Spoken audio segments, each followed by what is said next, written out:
বেটি আমিনা, ওঠো, দুধটুকু খেয়ে নাও। এই তো তুমি সুস্থ হয়ে গেছো। তুমি আগামীকাল থেকে স্কুলে যেতে পারবে, কোনো সমস্যা নেই। ওঠো। আচ্ছা, এই তো আমার মা সুস্থ হয়ে গেছে। আমাদের পল্লাডাঙ্গা আদর্শ শিক্ষা নিকেতন মক্তবে প্রত্যেকদিন স্কুলে গেলে সার্টিফিকেট এবং মেডেল দেয়। প্রত্যেক মাসে গার্জেন মিটিং হয়। ওই গার্জেন মিটিংয়ে সেই সার্টিফিকেট এবং মেডেলগুলো আমাদের হাতে তুলে দেয়। আরে তাই নাকি? সে তো খুব ভালো কথা। তোদের স্কুল তো ভালো, তাহলে আমিও তোদের স্কুলে এবার ভর্তি হব। তাহলে তো এবার আমার খুবই মজা, একসঙ্গে খেলতে পারবো। আমারও মজা হবে।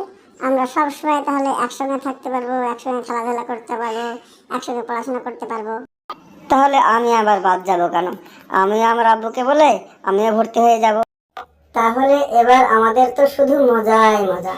একসঙ্গে স্কুলে যেতে পারবো, একসঙ্গে টিউশনে যেতে পারবো, একসঙ্গে খেলাধুলা করতে পারবো। সব আমরা এখন একসঙ্গে করবো।